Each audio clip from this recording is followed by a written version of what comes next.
ইসলামী আন্দোলন বাংলাদেশ গতকাল ঢাকায় বেশ বড় একটা মহাসমাবেশ করেছে। বেশ বড়।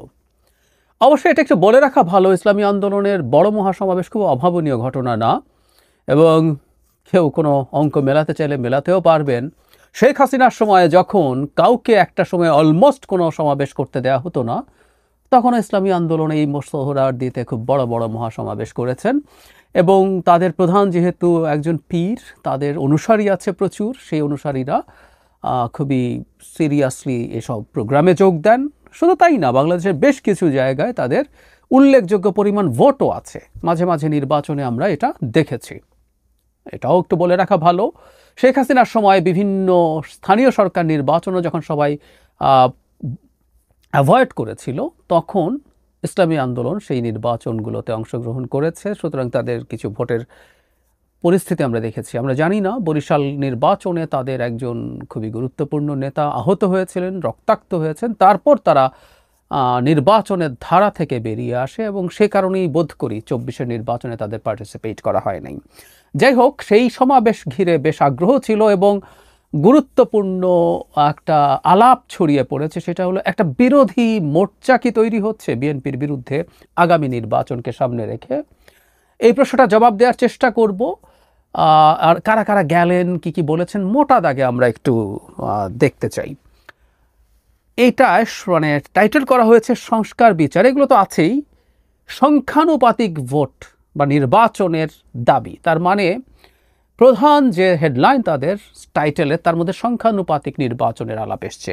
এবং এই সমাবেশ থেকে তারা 16 দফা একটা ঘোষণা করেছেন। আমি সবগুলো বলতে যাচ্ছি না। এর মধ্যে একটা দফায় তারা বলছেন পার্লামেন্টের নিম্নকক্ষ উচ্চকক্ষ উভয় জায়গায় তারা সংখ্যানুপাতিক নির্বাচন চান।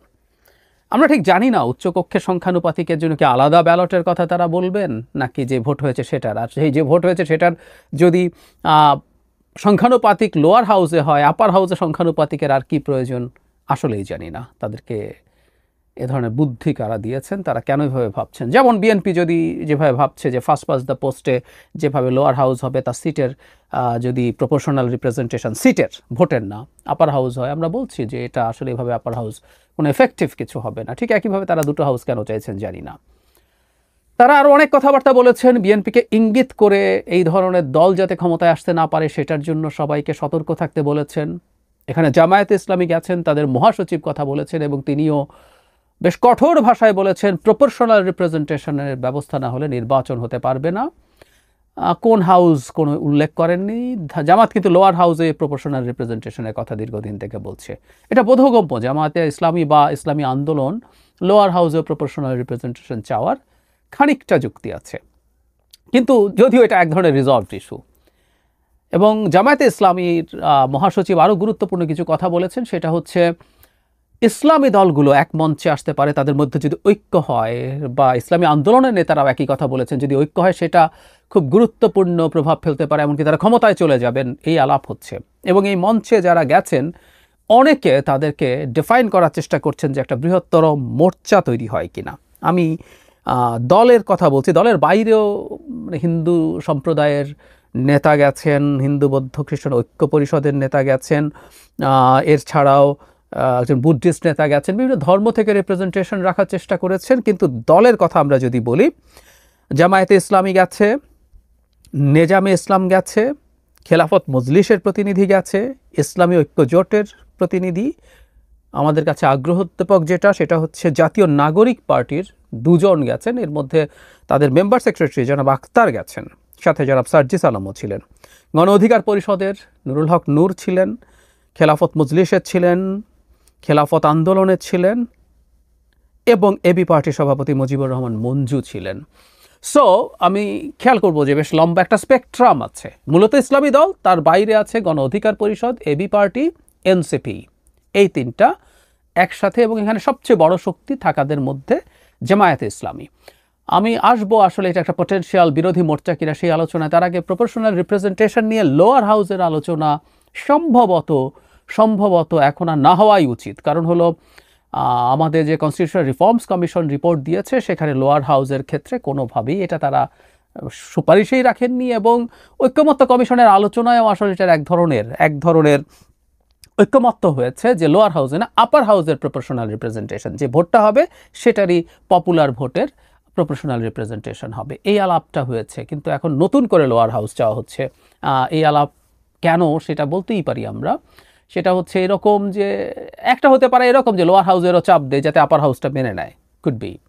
আর আমি বলেছিলাম যে দুইটা দল, বিশেষ করে জামায়াতে ইসলামী এবং ইসলামী আন্দোলন, আমি অন্যগুলোর কথা বলছি না, আমরা গ্রোসলি যদি ধরি 1% ভোটও যদি কেউ পায়, ইসলামী আন্দোলন 1% ভোট পাওয়ার সম্ভাবনা আছে, বা তার চেয়ে বেশিও পেতে পারে, আমরা কম করেই ধরি 1% যদি ভোট পায়, খুব সম্ভাবনা আছে বেশিরভাগ ক্ষেত্রেই তারা কোনো সিটেই জিতবেন না, কিন্তু প্রপোর্শনাল রিপ্রেজেন্টেশন লোয়ার হাউসে হলে 3টা সিট তারা পাবেন। আবার জামায়াতে ইসলামীর ভোট যত হোক, সে যত সিট পাবে তার চেয়ে বেশি সিট পাবে। যদি খুব বাড়িয়ে ধরি 8 বা 10%ও যদি ধরি তার ভোট, মানে পপুলার ভোট 10%ও যদি হয়, জামায়াতে আমার ধারণা সিট 15টা পাবে এমনি, যদি ফার্স্ট পাস দ্য পোস্ট হয় সর্বোচ্চ, বাড়িয়ে ধরলে 20টা পাবে।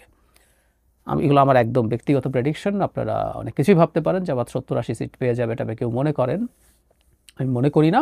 কিন্তু প্রপোর্শনাল রিপ্রেজেন্টেশন যদি তাদের 10% পপুলার ভোট হয় তাহলে কিন্তু তারা 30টা সিট পাবে। সো এদের এক ধরনের চাওয়ার কারণ আছে। কিন্তু কেন আমরা প্রপোর্শনাল রিপ্রেজেন্টেশন চাই না লোয়ার হাউসে, এটা নিয়ে বহু এন্তার আলাপ হয়েছে। আমরা বহুবার বলেছি যে এতে আদৌ কোনো স্টেবল গভর্নমেন্ট তৈরি হবে না। সেজন্য আমরা একটা হাইব্রিড সিস্টেমের কথা বলছিলাম, লোয়ার হাউসে এটা, আপার হাউসে যদি আমরা প্রপোর্শনাল রিপ্রেজেন্টেশন দিই তাহলে যারা ভোট পাচ্ছেন কিন্তু সিট পাচ্ছেন না তারা সেখানে পুষিয়ে যাবে। কিন্তু এই নতুন করে আবার লোয়ার হাউসের এই আলাপটা তোলা সন্দেহ তৈরি করে, একটা কেওস লাগানোর চেষ্টা, একটা সেটেলড ইস্যু। আমি বলছি না এটা ফরএভার সেটেলড, কিন্তু এবারকার জন্য, এই মুহূর্তের জন্য এটা সেটেলড ইস্যু ছিল, কিন্তু এটাকে আবার খুঁচিয়ে বাইরে আনা হচ্ছে। মূল কারণ আমি ধারণা করি পলিটিক্যাল লেভারেজ অর্জন। আমি জানি না এই নির্বাচনকে সামনে রেখে কী ধরনের আলাপ আলোচনা করছে দলগুলো তাদের পরস্পরের মধ্যে, বিএনপির সাথে, বিএনপির ওপরে চাপ প্রয়োগ করে কোনো না কোনো ধরনের লেভারেজ কেউ না কেউ অর্জন করতে চাইছে, যে আমি ওদের সাথে চলে গেলাম কিন্তু আমাকে এটা এটা দেওয়া হোক। অনেকগুলো দল আছে যাদের সংখ্যায় অত বড় না, তারা অনেকেই ওখানে গিয়ে থাকতে পারেন এই উদ্দেশ্যে, এতে বিএনপির সাথে তাদের নেগোসিয়েশন, বার্গেনিং বেটার হতে পারে। এটা একটা কারণ, এবং আমি এটাকে অলমোস্ট প্রধান কারণ বলে মনে করি। কারণ বিএনপি সম্ভবত জামায়াতকে তার সাথে রাখবে না, কিন্তু বিএনপি আরও অনেক দলকে এইখানে জয়েন করা, ইসলামী এবং মানে যারা ইসলামী দল না এরকম যারা আছেন তাদের সাথে এক ধরনের নেগোসিয়েশনে যেতে পারেন। তো সেই বিবেচনায় তাদের অনেকেই সম্ভবত এই নেগোসিয়েশনের জন্য গেছেন।